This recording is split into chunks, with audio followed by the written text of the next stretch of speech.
கிராமத்தை ஒரு வேட்டை நாய் காத்து வந்துச்சு. அந்த வேட்டை நாய் ரொம்ப கெத்தான ஒரு வேட்டை நாய்.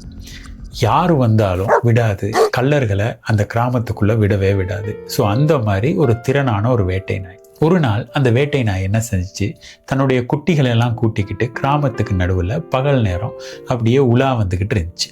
இந்த நேரத்தில் இந்த நாய்கள் கூட்டத்தை பார்த்து மற்ற ஊரில் உள்ள சின்ன சின்ன அந்த நாய்கள் எல்லாமே குறைக்க ஆரம்பிச்சிச்சு. இந்த திருநாய்கள் எல்லாம் இந்த வேட்டை நாயை பார்த்து குறைக்க ஆரம்பித்ததும் அந்த வேட்டை நாய் விட்டு குட்டி அப்பாவை பார்த்து கேட்குது, அப்பா இந்த திருநாயெல்லாம் நம்மளை பார்த்து குறைச்சிக்கிட்டு இருக்கே, நம்ம பதிலுக்கு அவங்கள துரத்த வேணாமா, இல்லாட்டி நம்மளும் குறைக்க வேணாமா அப்படின்னு சொல்லி கேட்குது. அதுக்கு அந்த வேட்டை நாய் சிரிக்குது.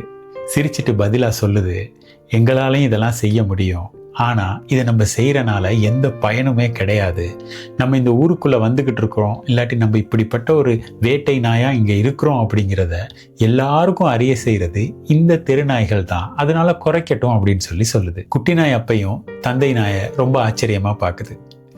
அதுக்கு அந்த தந்தை நாய் திரும்ப ரெஸ்பான்ஸ் பண்ணுது, நீ இந்த திருநாய்களை வெறுக்காத, இந்த திருநாய்கள் இருக்கனால நம்மளுடைய மதிப்பு எப்பயும் உயர்வாதான் இருக்கு அப்படின்னு சொல்லுது. குட்டி நாய் அமைதியா தன்னுடைய தந்தையோட நடக்குது. இதுல இருந்து நம்ம கத்துக்க வேண்டியது என்ன, உங்களுடைய குழந்தைகள் வாழ்க்கையில எல்லாத்தையும் வெல்லணும் அப்படின்னு நம்ம கத்துக் கொடுத்துடக்கூடாது.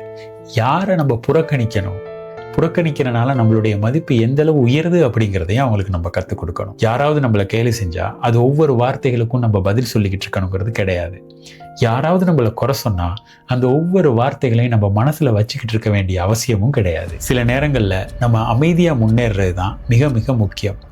நம்ம மற்றவங்களுடைய கருத்துக்களை நம்ம மனசுல வச்சுக்கிட்டு இருக்கிறத விட நம்மளுடைய அமைதியான முன்னேற்றம் தான் நம்மளை உயர்த்தும் அப்படிங்கிறத நம்ம கற்றுக் கொடுக்கணும். நம்ம திரும்ப ரெஸ்பான்ஸ் பண்ணுறனாலையும் இல்லாட்டி நம்மளுடைய வார்த்தைகள்லையும் நம்ம வாழ்க்கை அமைஞ்சில்லை, நம்மளுடைய நடவடிக்கைகள் தான் நம்ம வாழ்க்கையை உயர்த்தும். நம்மளுடைய குழந்தைகள் நம்மளுடைய வார்த்தைகளை விட நம்மளுடைய நடவடிக்கைகளை தான் அவதானிக்கிறாங்க.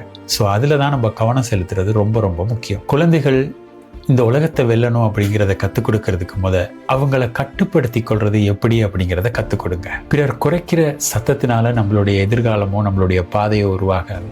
நாம் நடக்கிற பாதை நம்மளுடைய நடத்தையினால தான், நம்மளுடைய ரியாக்ஷன்ல தான் இருக்கு அப்படிங்கிறத அவங்களுக்கு சொல்லிக் கொடுங்க. ஒரு நல்ல பெற்றோரா நம்ம இந்த வாழ்க்கையை எப்படி வாழணும் அப்படிங்கிறத சொல்லிக் கொடுக்கறது மட்டும் இல்லாமல் இந்த வாழ்க்கையை எப்படி முகம் கொடுக்கணும் அப்படிங்கிறதையும் சொல்லிக் கொடுக்கணும்.